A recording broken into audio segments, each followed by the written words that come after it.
Hi guys, welcome back to the second tutorial and good to see you again in 10 minutes for Six Sigma.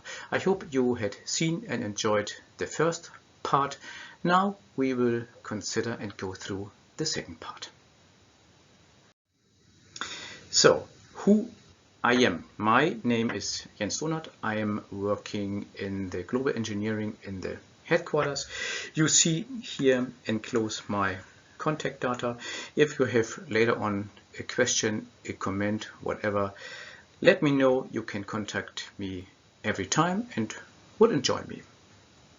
What I said after the introduction, we want to deepen use cases. I have different use cases, and now we are in the use case description of tolerances part 2. I split the part 2 in 2 parts because the tutorial is called Six Sigma in 10 minutes. And this is too long for 10 minutes, so I divided this in 2 parts, 2.1 and 2.2. The 2.1, some of you know maybe already from the engineering, from the global engineering conference. It's a little bit like this, a little bit more, but however, it's called from a tolerance to a KPI, but also here are some tools out of the toolbox from Six Sigma in. And then in the part 2.2, I deepen this a little bit more.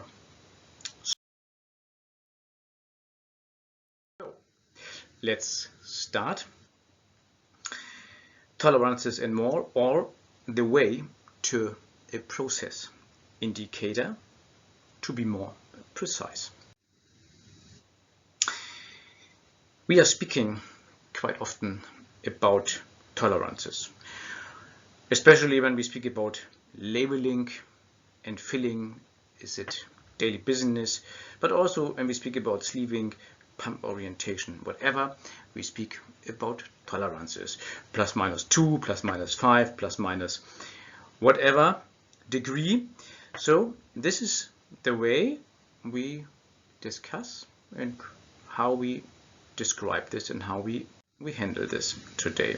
And also, so we write this in most of the cases down into our URS. But what exactly does it mean, and is this level really sufficient to specify our needs? Let's go through and analyze on the basis of labeling the Six Sigma tools. We start, of course, in the define phase, and I would like to place at first the question, what are tolerances? The tolerance is already the translation from the voice of customer into our specification language. Six Sigma says this is critical to quality CTQ. We say this is what is written down at the end in the URS. So the voice of customer, or customer in this case is marketing and quality. They want to have a perfect label fit.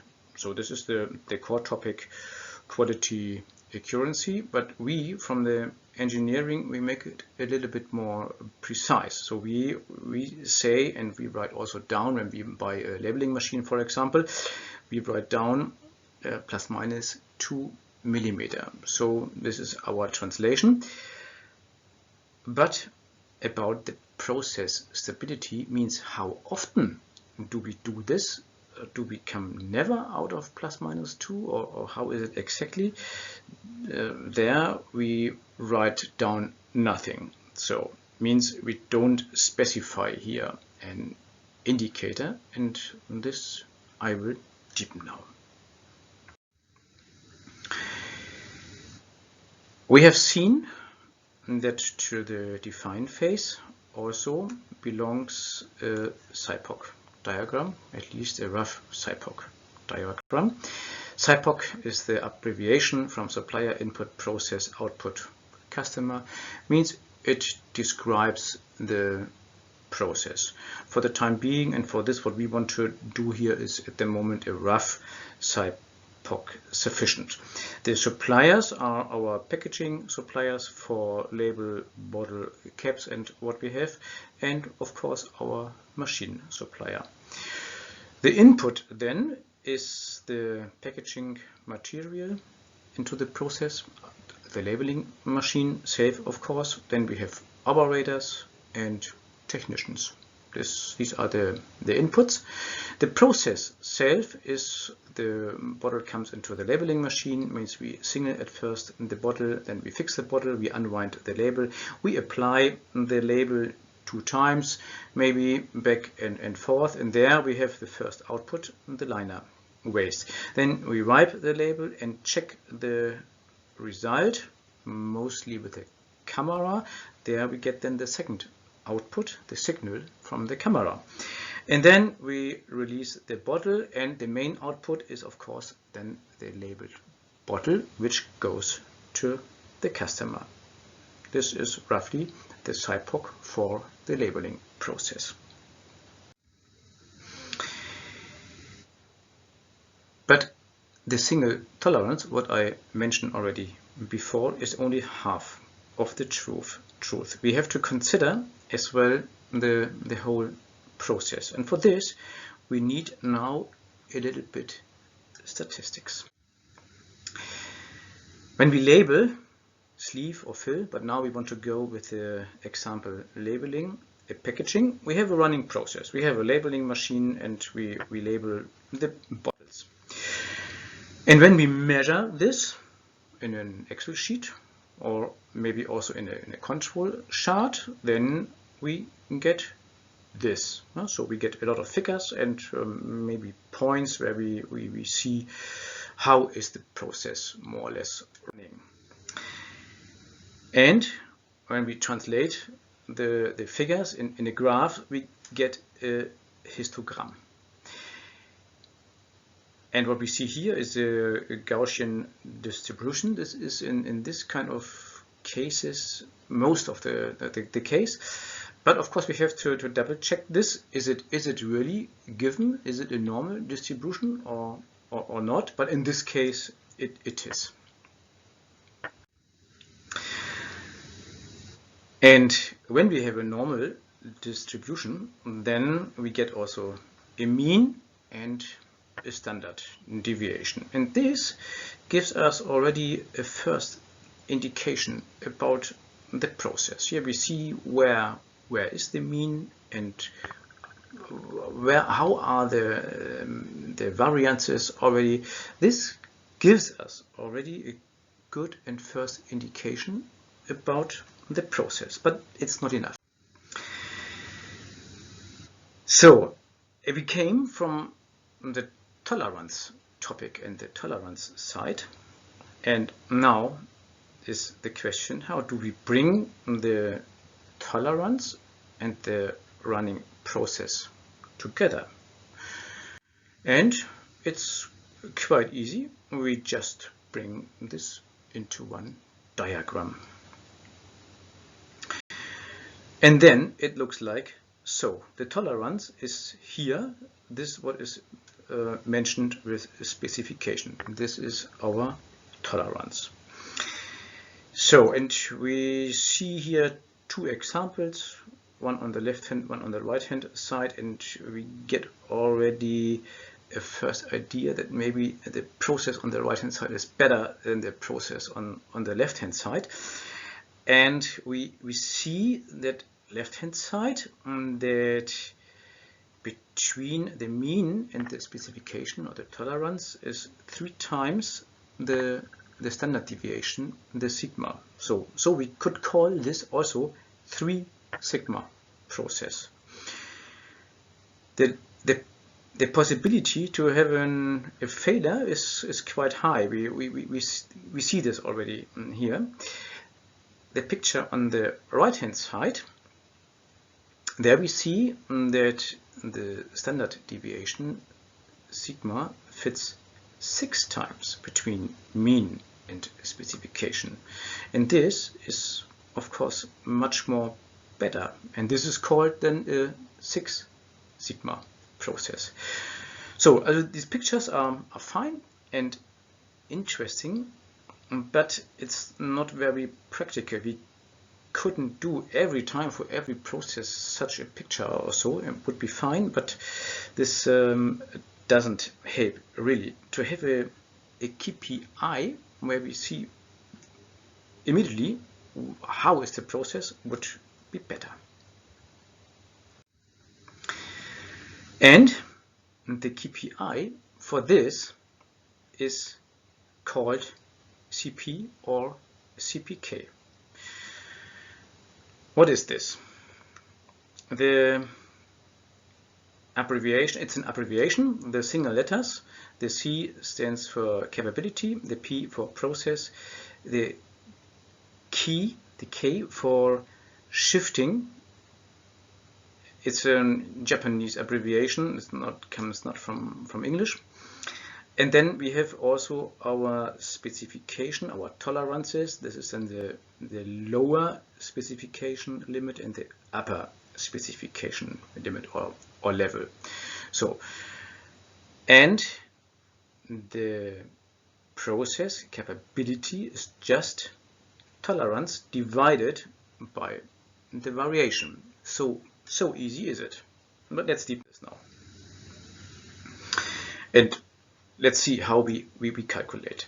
So we have here the picture again, and when we just speak about the CP, then we divide the tolerance range by 6 sigma.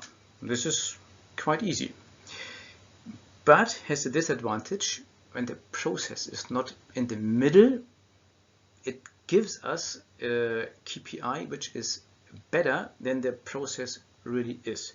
And due to this, we have to split this into left and right, and this is then called CPK. So, and we see the two formulas. Yeah, we make them from the mean to the left and to the right hand side, and we divide this then through 3 sigma, and so we have a left hand CPK and a right hand CPK, and the worst one is correct, and this we use.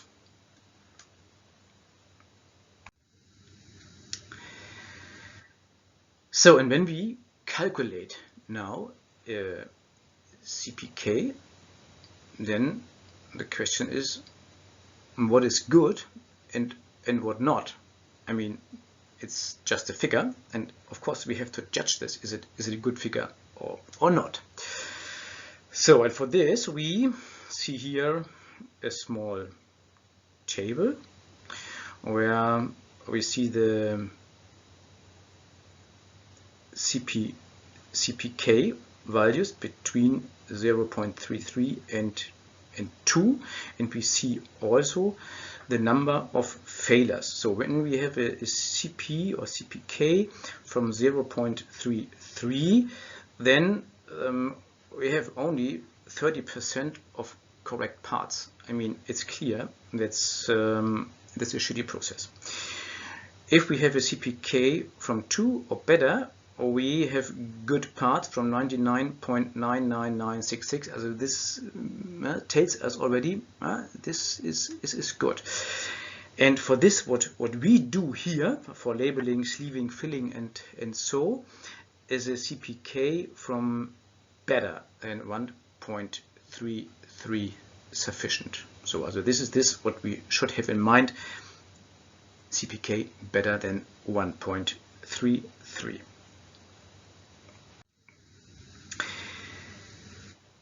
Let's make a small detour into statistics. If you know about variations and sigma and so, you have asked maybe why is 1 sigma not 68% of the data? And this is coming because in the table we have just seen is already considered a shift from a short-term trial into a long-term consideration.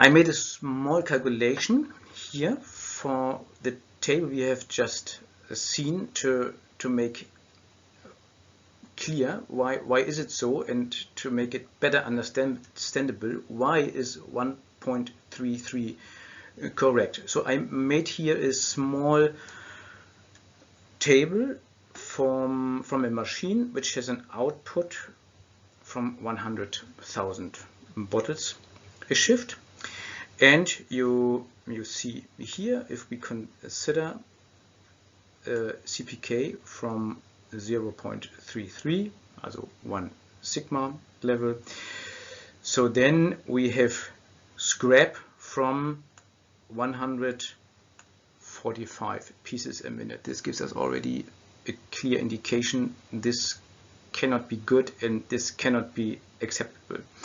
Also, a 3 sigma process also means a CPK from 1 is still 14 pieces scrap in a minute. It's clear this is too much. So in here, CPK from 1.33, so we come into the direction 1, or when we go to a 4 or 5 sigma process, then they have more or less 0 pieces per minute scrap, and this is the direction where we have to go to, and there it becomes interesting for us. So also in this small table here, you see that 1.33 is sufficient, and everything what is better than this is acceptable. Of course, a CPK from 2 is the best, but it means also something about cost every time, and this we have as well to consider, and this is a target which we have as well. So now we know how we could describe the tolerances more precise, and when we want to describe the complete process, then we say we want to label plus minus 2 millimeter with a CPK from better than 1.33, and so it should be in the URS. So this was the first part of the example description of tolerances, and time for this moment is over, but there is a second part, and stay curious, and I hope that we see each other again in the part 2.2, and thanks for listening.